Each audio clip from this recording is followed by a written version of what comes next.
21:55, seguimos en Panorama Tucumano, seguimos en vivo, seguimos en La Gaceta, seguimos en Canal 11 de CCC y en este momento, en este bloque, estoy acompañado de tres colegas.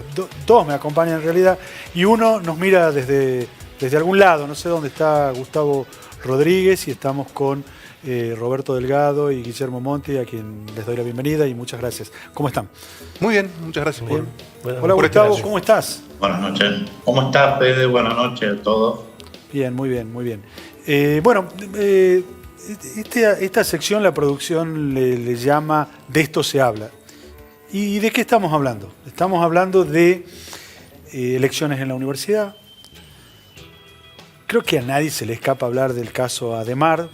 Creo que a algunos hasta se divierten, otros lo padecen, otros no entienden. Y también hay un tema que da vueltas de distintas maneras, que es el caso, es esta nueva ley de narcomenudeo que promete cambiar la vida de los tucumanos. ¿Promete cambiar la vida de los tucumanos, Gustavo? Sí, en principio sí, sin lugar a dudas, pero primero hay que afrontar algunos problemas que antes de ponerla en práctica, ¿no? En principio todo va camino a solucionarse. Sí. Por ejemplo, ya se supo que hubo una reunión entre el ministro público fiscal Jiménez y el gobernador Osvaldo Jaldo, donde acercaron posiciones y dijeron además que el ministro fiscal se comprometió a no presentar ninguna otra medida cautelar para impedir su puesta en práctica. Gustavo, estás dando una notición, porque, a ver, que dos políticos se reúnan y que tienen posiciones antagónicas y además dialoguen y además lleguen a una conclusión y además se comprometan a llevar a que las cosas funcionen, me sorprende. ¿Te sorprende, Roberto? Me parece que el ministro fiscal ya había tenido dos oportunidades en los últimos 7 años de... Estamos hablando de Edmundo Jiménez. Sí, no sé Edmundo Jiménez, de expresarse al respecto, y han cambiado varias cosas para que él ya no esté tan, no esté tan opuesto a esto. De todo modo ha estado silencioso, no ha hablado absolutamente nada en los prácticamente 10 días que lleva. No, pero en los últimos 5 años o 7 años. Pero él siempre había tenido una posición en contra de la norma, aduciendo que no había elementos ni legales ni elementos suficientes de trabajo como para esto, y además planteaba específicamente qué iba a pasar cuando haya choque entre la policía federal y la policía provincial, cómo se definía eso, quién actuaba y cómo se actuaba. En principio es un problema que todavía hay que resolverlo. Eso todavía no se ha dirimido. Sí se ha planteado que van a hacer encuentros, específicamente la comisión que tiene que encargarse de todos los problemas que tienen que ver con cómo organizar y sostener la ley. Es una comisión multipartidaria, diríamos, sí, que está compuesta por el ministro fiscal, gente de la Corte, gente de la legislatura, gente del gobierno. Multipartita sería, varias partes. Sí. Y en principio ellos resolverían esos problemas. Lo dijo el ministro de Seguridad, Agüero Gamboa, que precisamente viene del riñón del Ministerio Público Fiscal. Sí. Así que, en principio, me parece que sí, es como dice Gustavo, en principio no se opondría. Pero bueno, hay que esperar a ver qué pasa, ¿no? ¿Alguna novedad más sobre el tema del narcomenudeo, Gustavo? ¿Me escuchás? Sí, sí, te escucho perfecto. ¿Ustedes me escuchan a mí? Sí, perfecto. Bien. Sí, hay un análisis de alguna manera optimista por parte de mi estimado Roberto, pero en Casa de Gobierno hay cierta desconfianza sobre lo que pueda hacer el Poder Judicial con esta norma cuando se ponga en vigencia. Hay algunos funcionarios de Casa de Gobierno que señalan que la justicia apuesta al fracaso de esta norma, pues teniendo en cuenta todos los problemas que puede acarrear su implementación. Uno de los temas que se deben resolver con carácter urgente es el nombramiento de los jueces, fiscales y defensores para que se hagan cargo de la lucha contra el narcomenudeo. Hasta aquí, hasta la información que estamos manejando hasta hoy, no se llamaría por el momento un concurso, sino que se designarían jueces subrogantes, jueces y funcionarios judiciales subrogantes. Lo que no está claro ¿Qué significa es que jueces se van a nombrar. Son jueces que van a cumplir por un determinado periodo una función, esa función, sin haber concursado o no para ocupar ese cargo. A ver, por ejemplo, es muy probable que lo tomen de las ternas que ya están seleccionadas, que ya han sido propuestas y que el Poder Ejecutivo todavía no los designó en su cargo. No nos tenemos que olvidar que ya se van a cumplir un año sin que el Poder Ejecutivo provincial designe algún juez, ¿sí? Un juez penal. Por otra parte, esta situación se produce en un debate a nivel nacional bastante complicado.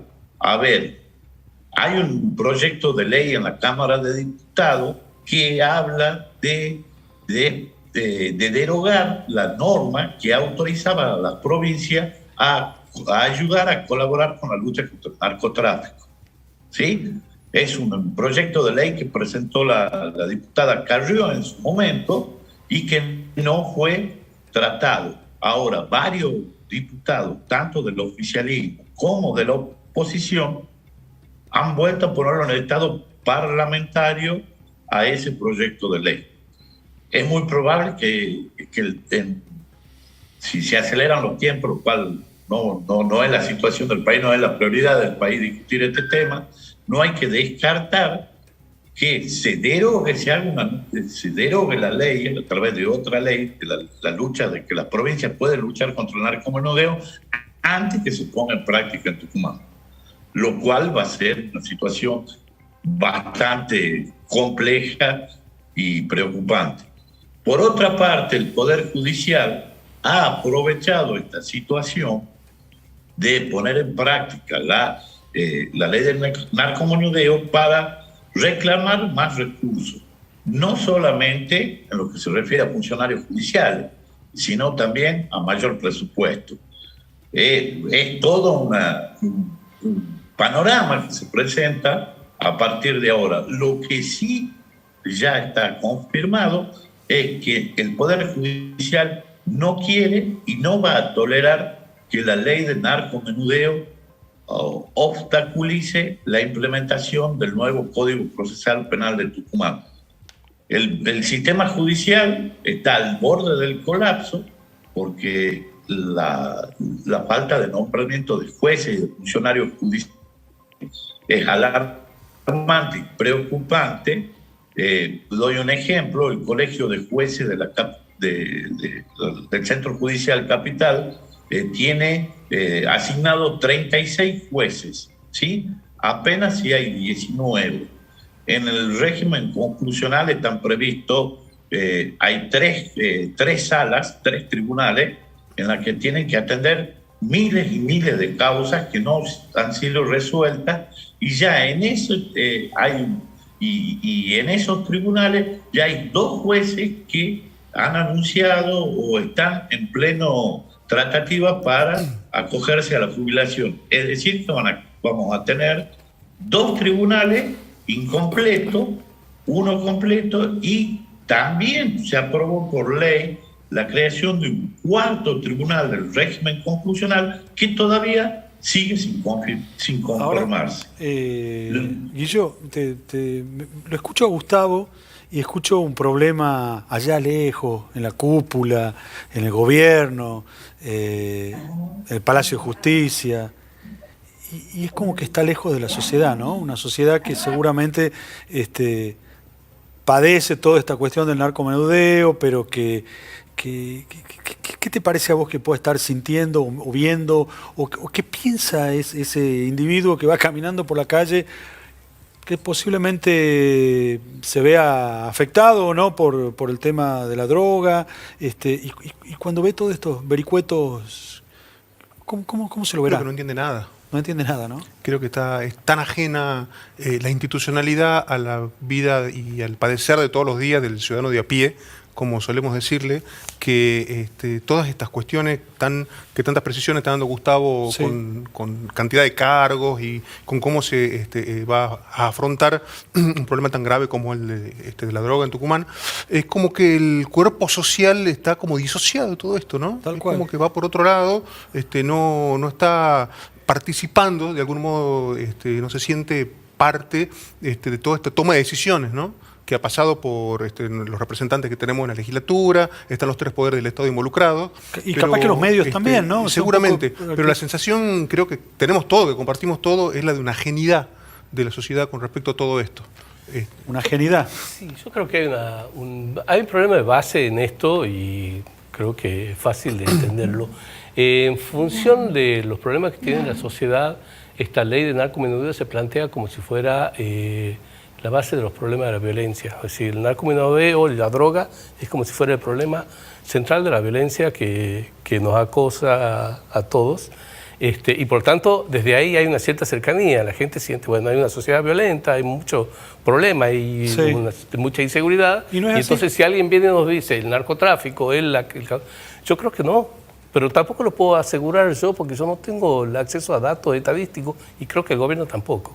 Creo que no, creo que hay un problema de base, que estamos en una sociedad que está fuertemente problematizada económica y socialmente, sí, y la base de los problemas tiene que ver con la violencia en sí que surge en la sociedad y en todo caso después puede ver cómo entra la droga o el narcomenudeo. Con esto, ¿no? Nos queda la idea de que la ley de narcomenudeo no va a solucionar los problemas. Un poco esta ajenidad de la que habla Guillo va a seguir estando a distancia. ¿Dónde funciona el narcomenudeo en nuestra sociedad? En teoría está funcionando sobre todo en barrios periféricos. Se supone que hay cerca de 220 villas de emergencia y unos tantos barrios periféricos. Sí. Barrios periféricos no hablo de barrios con condiciones sociales, socioeconómicas precarias. Y entonces se supone que ahí es donde han ido surgiendo todos los kiosquitos, lo que el doctor, el camarista San Juan llamó las pymes de la droga, hace 3 o 4 años. Ahí han ido surgiendo y son lugares de extrema vulnerabilidad, donde es difícil estudiar, donde es difícil trabajar, donde es difícil ganarse la vida y donde la droga entra con muchísima facilidad. Los casos que hemos visto, incluso de familias que se dedican a esto, se ha visto el clásico, detienen a uno y los demás integrantes de la familia siguen trabajando.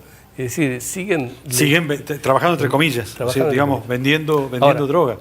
Y también, ¿cuántos son? No sabemos cuántos son. Pero sí sabemos que cada vez son más.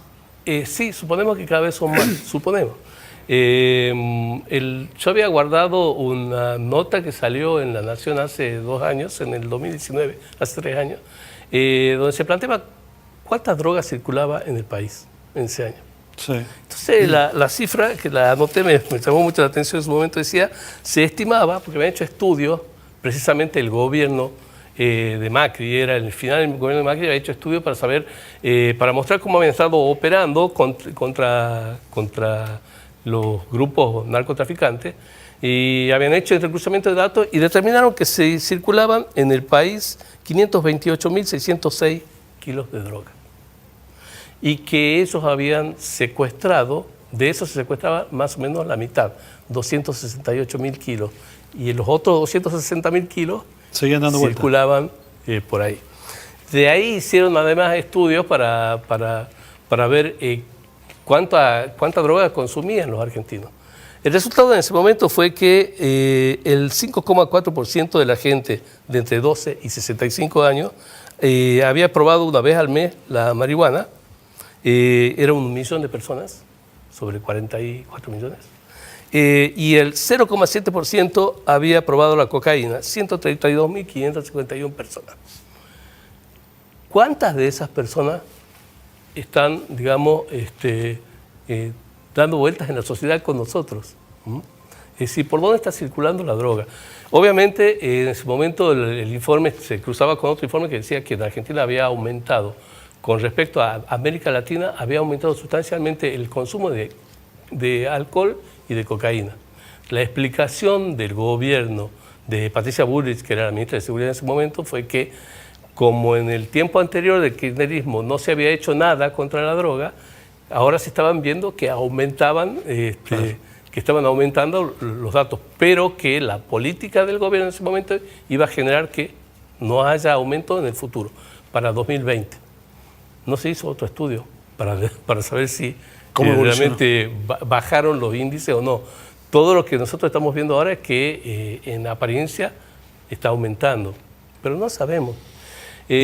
Acá el fiscal Pablo Camuña, que ha trabajado muchísimo en la lucha contra, y han tenido mucho éxito en desbaratar a bandas narcotraficantes, dijo, en realidad la visión que se tiene de la realidad es de pantallazos. ¿Pantallazos? Pantallazos. O sea, aparece algo, lo vemos, pero no tenemos las cosas que estudien esto, que nos diga realmente. ¿Quiénes deberían estudiarlo? Y obviamente que el Estado lo tiene que hacer. El Estado es el único garante de los estudios y de saber qué es lo que le pasa a la sociedad. Hace rato estabas hablando de un informe que decía que casi 2 personas sobre 10 tenían confianza en el Estado. Sí. ¿Y quién confía si no confía en el Estado? Bueno, ¿quién te puede dar, quién puede garantizar que funcione el INDEC y que te dé estadísticas ciertas? Roberto, pero ahí justamente estos barrios que vos hablás, carenciados, donde se vean afectados a veces por la proliferación de quienes proveen droga, o por lo menos que se los vea afectados, esos pantallazos son mayores, porque sin duda en otros estados sociales también ocurren, pero se los ve menos los pantallazos, o se los denuncia menos, o se los ataca menos. En esos lugares muchas veces el político, el referente del barrio, ese puntero del barrio ha sido reemplazado por quien vende la droga, es quien da soluciones dentro del barrio, porque el Estado no puede llegar o no llega. Pero ¿dónde es el trabajo del Estado? Yo no estoy diciendo que está muy bien. Estoy subrayando lo que vos decís. Estoy planteando problemas que me parece que no se resuelven precisamente porque no se hace un trabajo más de fondo. En los últimos 3 años el Estado ha Gustavo creado, quiere hablar, me parece. Termina, Roberto. Ya termino. El Estado ha creado varias oficinas dentro de los barrios estos para trabajar con los adictos. No tenemos un informe de eso. No sabemos, no tenemos la relación entre venta de droga y aumento o disminución de gente adicta. Gustavo está sufriendo del problema de la virtualidad. Contanos, ¿qué querías decir? Sí. Bueno, primero... Corto porque quiero llegar a la universidad, ¿no? Bien. Me gustaría aclarar que, si bien es cierto, no hay datos estadísticos importantes, pero sí hay algunas cifras que son importantes para tener en cuenta. Uno es que en la justicia penal de las personas que afrontan un proceso en la audiencia, entre el 80 y el 90% aseguran ser consumidores de droga. Ese es un dato importante. Otra cuestión que se debe analizar, y yo acá diciendo con Roberto, el fenómeno del narcomenudeo, si bien es cierto, se inició en los barrios de la periferia. Bueno, hasta que vuelve a aparecer. Barrios que no son periféricos. Y la última, es un error pensar que con una ley que busca persecución penal a los que venden droga se va a aprobar se va a solucionar el problema del narcomenudeo. Acá lo que se tiene que hacer, y en eso coincido con vos y con Roberto, es que el Estado tiene que ocupar los lugares que ha perdido el poder de los trans. Si no cambiamos esa mentalidad, estamos en el horno. Gustavo, te invito a que escuchemos qué está pasando en la universidad en estos momentos. Perfecto. Y al cierre que nos contéis las últimas novedades del caso Ademar. Guillo ha seguido desde hace meses una interna como es una interna, una elección universitaria. Cada vez que nos cruzábamos con Guillo para analizar o para averiguar, pero en realidad para preguntarle yo a Guillo cómo iba o qué pasaba en la universidad, Guillo se hacía para atrás y decía, es feroz la interna. El otro día en la reunión del Consejo, de la sesión extraordinaria del Consejo Superior, el secretario general del gremio no docente, Ángel Morales, que es un personaje con mucho peso dentro de la vida universitaria. El zurdo Morales, porque así le llaman, ¿no? Sí, desde la cabecera de la mesa del Consejo que ocupa, está al frente del rector. El rector está en una cabecera, él está en la otra. Mira. Dijo, muchachos, esto es una guerra. Esto es una guerra. Un poco eso sintetiza qué es lo que se está viviendo puertas adentro de la universidad y qué es lo que la sociedad está percibiendo puertas afuera. Una elección se supone en un ámbito académico, de un debate de ideas, de una institución que, según dicen los libros, es la depositaria del saber de una comunidad, como es una universidad, ha devenido, y no es la primera vez que esto sucede en la UNT. Eso te iba a preguntar, si era la primera vez. No es la primera vez que esto sucede en la UNT, justamente en un enfrentamiento feroz entre dos espacios que se están disputando el poder. Y han comenzado las votaciones ayer. Claro. El sistema de elección de la universidad es indirecto. O sea que se elige un colegio electoral, que es la Asamblea Universitaria, que se va a reunir el 19 de mayo, en la que ahí los asambleístas, que son 156, van a... 156, el número es importante, ¿no? Sí. 156. Exacto. Van a pronunciar su voto. Qué bueno sería que ese voto fuera nominal. Ah, no es nominal. Y lo que sucede, lo que viene sucediendo, es que alguien levanta la mano y dice, proponemos que el voto sea secreto. Y así ha venido ocurriendo siempre. Y últimamente es lo que ha venido ocurriendo. Bien. Qué bueno sería en aras de la transparencia, por ejemplo, y esto es va casi más allá de lo utópico, digamos, pensar en eso, ¿no? Del mismo modo que, como lo hemos planteado reiteradamente, qué bueno sería que los espacios informaran a la comunidad cuánto cuestan las campañas que están realizando y cómo se están financiando. Lo mismo que le pedimos a la política, ¿no? Sí, exactamente. sí, tal cual. Pero un poco esto hace a esta elección tan compleja. La política es más complejo, ¿no? Porque hay hay un montón de leyes que te dicen cómo hacerlo, pero lo mismo se burlan. Y claro, porque además al menos publican algo que vos sabés que está falseado, pero es así. Y te decía, Federico, que las votaciones han empezado ayer, con los docentes y los no docentes, han seguido hoy con los estudiantes, mañana votarán los graduados, y en este momento los dos espacios, los dos candidatos a rector, uno es Sergio Pagani, por el oficialismo, el otro es José Luis Jiménez, le dicen Pío, por la oposición, se están adjudicando la victoria. Los dos dicen, soy rector en este momento. Entonces vos hace un ratito fuera de cámara me decía, pero dame los números. Sí. Decime, no me da una abstracción, decime cómo son los porotos. Te doy un ejemplo bien concreto. A ver. Hoy se elegían 39 consejeros estudiantiles. 39 consejeros, sí. ¿Sí? El espacio UNT Futuro, que es el del oficialismo, acaba de declarar que tiene 24 de esos 39 consejeros. O sea, que se llevó, la mayoría. Y el espacio Reencuentro Universitario, que es el opositor, acaba de informar que tiene 24 consejeros estudiantiles. 24 más 24 da 48. Sí. Y elegían 39. Hay un número que hay está... Hay un problemita ahí. Y vos me preguntabas, ¿por qué? Decime por qué, dame los números. Sí. Bueno, esto obedece a espacios dentro de los movimientos estudiantiles que ambos candidatos se adjudican el apoyo. Entonces, ahí... ¿Todavía se están sumando votos o ya están...? El escrutinio ya debe estar terminando en estos momentos. Sí, lo deben estar un poco repasando ahí en los búnkers. Mañana va a haber, se va a repetir con el tema de los graduados. Pero la realidad, Federico, es esta. Es como que no podía terminar de otra manera, ¿no? Una elección que viene tan enredada, con una campaña muy sucia, Una campaña Correcto. que realmente ha sido y va a seguir siendo muy sucia, porque esto, como te decía, es un colegio electoral que se reúne el 19 de mayo, faltan varios días todavía. Sí, claro. Vamos a ver muchas cosas todavía que están sucediendo.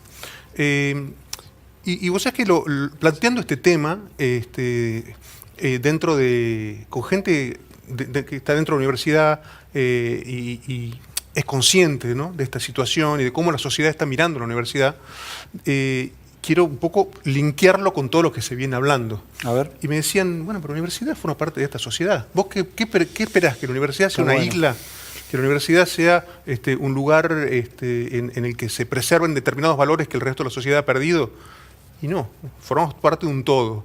Desde ese lugar, una especie de justificación con respecto a todo esto que está sucediendo, ¿no? Y lo que es muy fuerte. Sí. Lo que es muy fuerte, tratándose de una institución que nació como la locomotora intelectual unida a un proyecto de provincia, ¿no?, como fue el sueño de Juan Beterán y de los padres fundadores de la universidad, y que un poco se le reclama hoy, ¿no?, a esta institución que sigue siendo, por amplísimo margen, el lugar en el que más conocimiento se produce en el NOA. No hay parangón en el NOA como con la UNT, sus casi 100 institutos de investigación, sus cátedras, todo el conocimiento que día a día se produce. Ese think tank, como Sí. gusta decirse, se está esperando que retome ese lugar de liderazgo. Y en las plataformas de los dos candidatos, que si uno se pone a analizar las dos plataformas que están Eso ahí... te iba a preguntar, si hay mucha diferencia entre uno y otro. Se encuentran muchos paralelismos, hay muchos puntos de contacto, otras cosas no, por supuesto. Hay algunas ideas muy interesantes, pero que al momento de la concreción te dicen, bueno, la realpolitik, ¿no? Las cosas van por otro lado. Pelea por el poder. La pelea por el poder predomina. Todo, Roberto, Tú habías hacías- citado en un panorama hace 2 semanas, vos citaste que fue muy duro con respecto a la universidad, pero dijiste con respecto a los candidatos que no había duda, o sea, no se dudaba de la honorabilidad de los candidatos. Y después contaste todos los problemas que tiene la universidad. Y yo pensé mucho en eso cuando habló Hugo Ferulo en esta sesión del Consejo, y él dijo... Hugo que Ferulo, ¿quién es? Economista. Profesor, economista, es integrante del Consejo Superior también, Sí. y él fue el que expresó la queja, creo que la queja más sentida que ha habido con respecto al sistema Y él sacó, a partir de una idea de Pablo VI, dijo esto... Dice, no son cuestiones personales a veces, sino más bien una especie de estructura de pecado que fomenta esta situación pecaminosa. Él terminó, sí, No, perdón, Roberto, sí.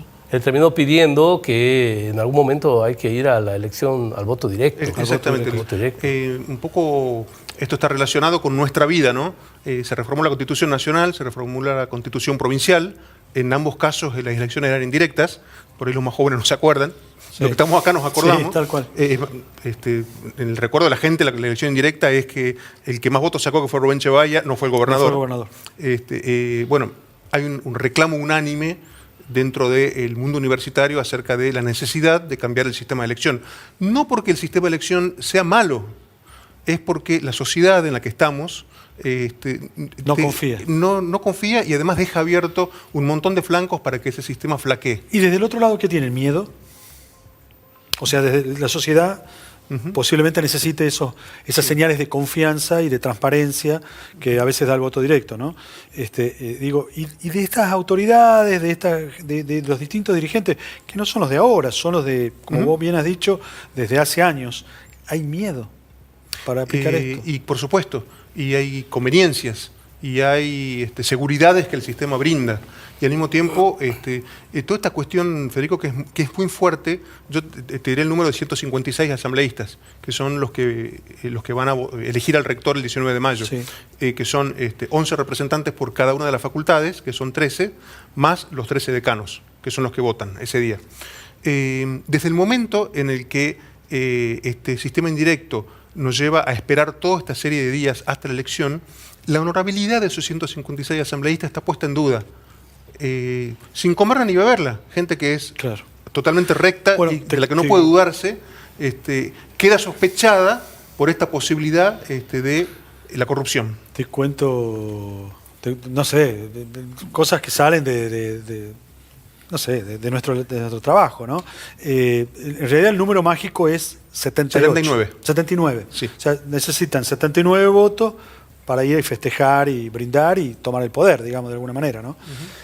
Y los que saben, los que manejan esos porotos, los que van sumando todos los días 1, 2, 3, te dicen que en ese tiempo en el que vos decís donde la honorabilidad se pone en tela de juicio, siempre hay 10 votitos que...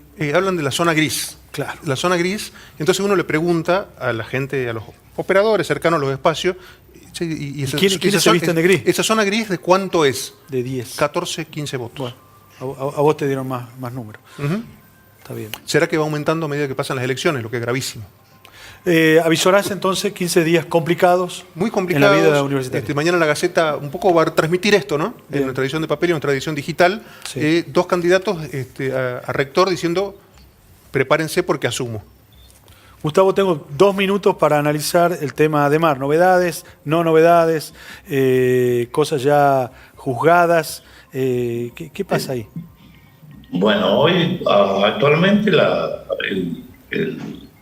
situación central de este caso pasa por saber si Edgar Ademar Bacchiani tiene los fondos necesarios para empezar con la devolución. Y yo te digo que no. Del dinero.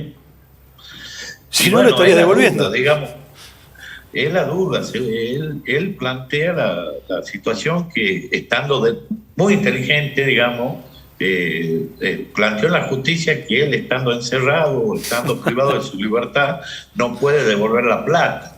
En Catamarca hay una enorme presión social y hoy varios funcionarios judiciales salieron a decir que, bueno, que la justicia no es la que le va a devolver la plata a la gente, sino que tiene que ser el empresario.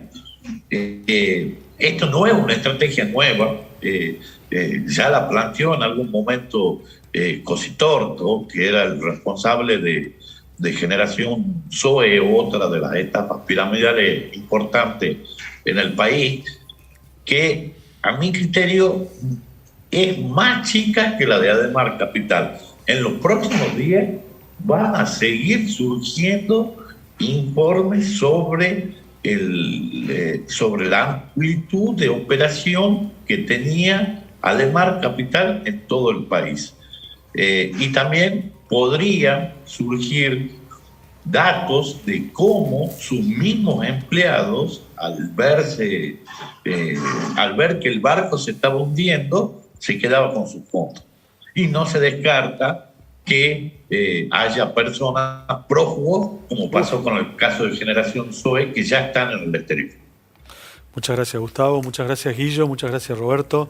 Nosotros vamos a un corte y volvemos con Matías Aguad y Gabriel Baigorri. Ya volvemos.